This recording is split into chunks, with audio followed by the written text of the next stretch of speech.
প্রধানমন্ত্রীর উপদেষ্টা ইসমাইল জাবিউল্লাহ বলেছেন, দেশের অবহেলিত জনগোষ্ঠীর ভাগ্যের উন্নয়নে শহীদ প্রেসিডেন্ট জিয়াউর রহমানের আদর্শিক চেতনার বাস্তবায়নে গ্রামীণ অবকাঠামোর উন্নয়ন ও প্রগতির প্রথম শর্ত হিসেবে প্রয়াত রাষ্ট্রপতির খাল খনন কর্মসূচি গ্রহণ করেছেন বিএনপির চেয়ারম্যান প্রধানমন্ত্রী তারেক রহমান। প্রতিনিধি শাহাদাত হোসেন জানান, দেশব্যাপী নদী, নালা, খাল, জলধার খনন ও পুনর্খনন কর্মসূচির অংশ হিসেবে ফরিদপুরের ভাঙ্গা উপজেলার শরীফাবাদ হেলাল ফকিরের বাড়ি সংলগ্ন খাল হয়ে শেখের বাড়ি কুমার নদী পর্যন্ত খাল খনন ও রশিদপুর হতে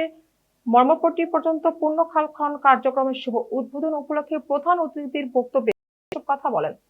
বৃহস্পতিবার 2 এপ্রিল সকালে রশিদপুরা মাদ্রাসা মাঠে উপজেলা প্রশাসন থেকে আয়োজিত অনুষ্ঠানে প্রধান অতিথির বক্তব্যে তিনি এসব কথা বলেন। জেলা প্রশাসক মোহাম্মদ কামরুল হাসান মোল্লার সভাপতিত্বে বিশেষ অতিথি হিসেবে উপস্থিত ছিলেন ফরিদপুর 4 আসনের সংসদ সদস্য শহীদুল ইসলাম খান বাবুল, পুলিশ সুপার নজরুল ইসলাম, উপজেলা বিএনপির সভাপতি আলহাজ খন্দকার ইকবাল হোসেন সেলিম, সাধারণ সম্পাদক আয়ুব মোল্লা, উপজেলা নির্বাহী কর্মকর্তা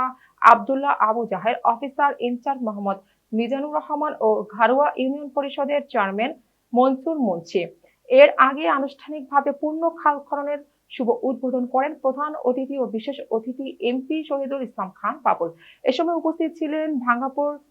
বিএনপি সাবেক আহ্বায়ক মিজানুর রহমান পান্না, ভাঙ্গা উপজেলা বিএনপির সাংগঠনিক সম্পাদক শহীদুল ইসলাম বিটু মুন্সি, ভাঙ্গা উপজেলা পরিষদের সাবেক চেয়ারম্যান মোশাররফ হোসেন মাতুব্বর, বিভিন্ন ইউনিয়নের চেয়ারম্যান বৃন্দ, বিশিষ্ট সমাজসেবক হাওলাদার, ভাঙ্গা উপজেলা বিএনপির সহ সভাপতি ফারুকুজ্জামান ছোট্টু, ভাঙ্গা পৌর বিএনপি আহ্বায়ক এম এ ওয়াদুদ, সদস্য সচিব জাকির হোসেন।